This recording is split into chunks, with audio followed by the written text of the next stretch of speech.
is time. It is time to brew your best beer. The 2016 SJPorr Challenge is dedicated to your friend and ours, Paul Wickstein. Brought to you by Brewcraft USA, iMake, Gladfield Malting, Yakima Valley Hops, The Grain Bill, Brewers Exchange, Keg Kingdom Homebrew Supply, Hiraki Homebrew, and a special thanks to our silver sponsors. Okay, it is time for SJPorr review number 1. What we have today is beer number 96Q-95F-56T. English dark mild with some rye malt and some Colombian coffee. Fermented with Y yeast 1968. I think that's the London Ale 3. Is it London Ale 3 or is that the ESB? I don't know. Either way. 1968. It's good yeast. Good English yeast. 1044 OG FG 1012 for a grand total of 4.2% ABV. That is all I know about. All I know. That's enough to know. There's no info on the website about this beer yet, so that's all right. So, label job, very nice, informative. Let's get into it.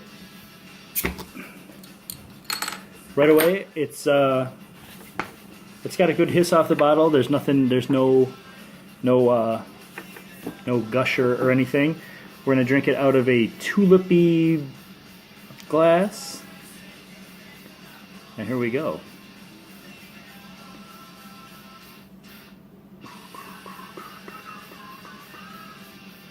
All right, that looks to be keg conditioned, bottle off the keg. There was no sediment anywhere.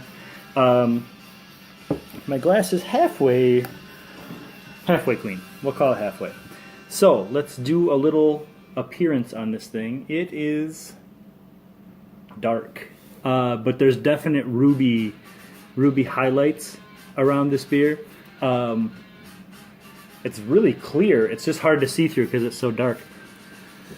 All right, so should I score this as I go, or how should I do this? I had to figure this out on the fly.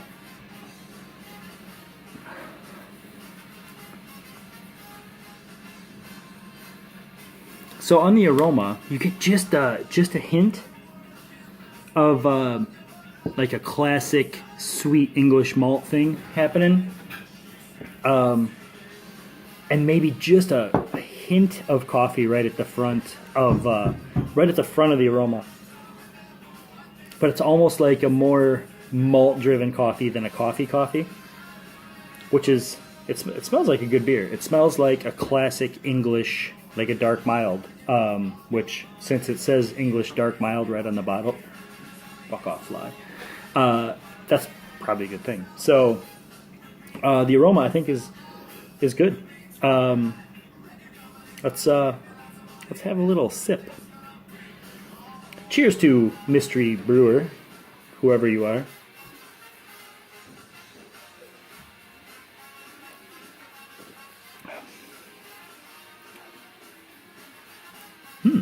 Oh, I like this.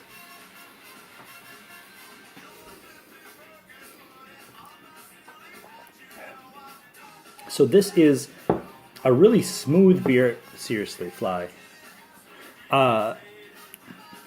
It's got a really good, like, chocolatey coffee thing right at the finish.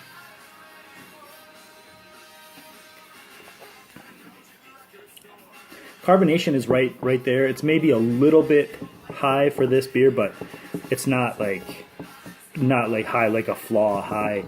I think I might just shake a little bit of the carb out of it, which you can see spins up a pretty nice little head on this beer.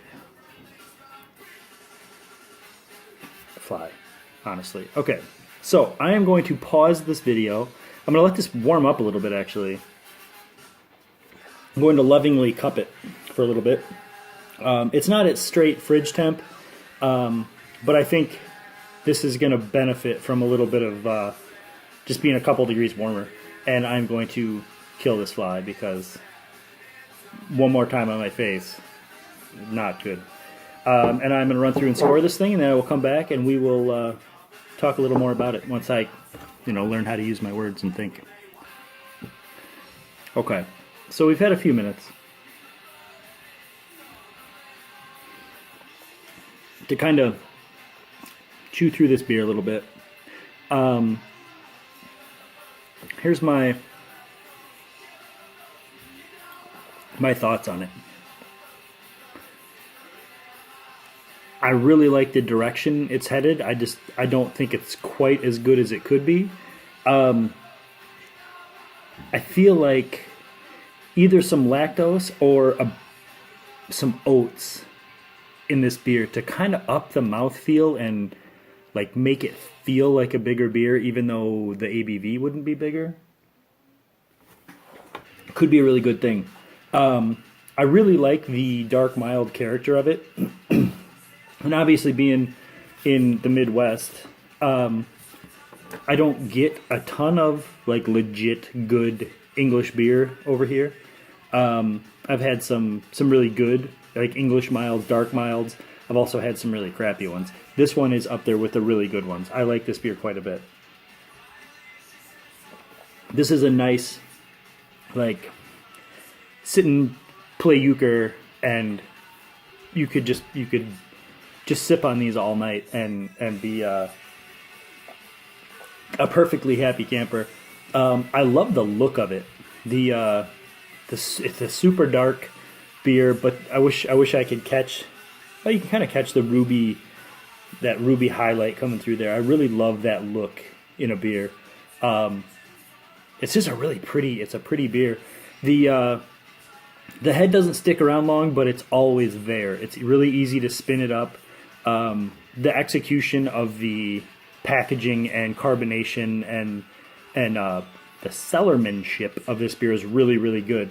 I think the carbonation is basically right where it needs to be to hold through a whole glass of this beer.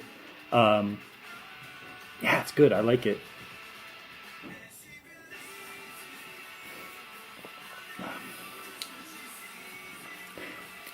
I'm not sure how it needs to be executed. Maybe it's a higher mash temp. It needs a little more thickness, and it would almost make it lift it up a little bit, so it feels like a small beer, which isn't a bad thing. For some reason, in my head, I want a beer this color and this flavor profile to be a little fluffier, a little heavier.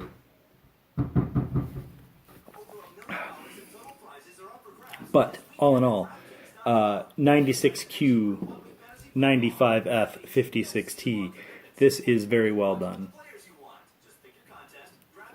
For my first one, if the rest of them are on this par, I'm gonna be in good shape for the rest of the flight of SJPorr beers I have to grade. So with that, I'm going to finish out my score sheet, and we'll catch you guys in the next one. Cheers.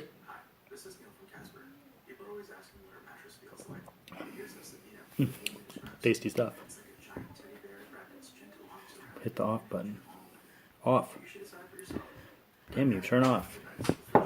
Do I pause? No.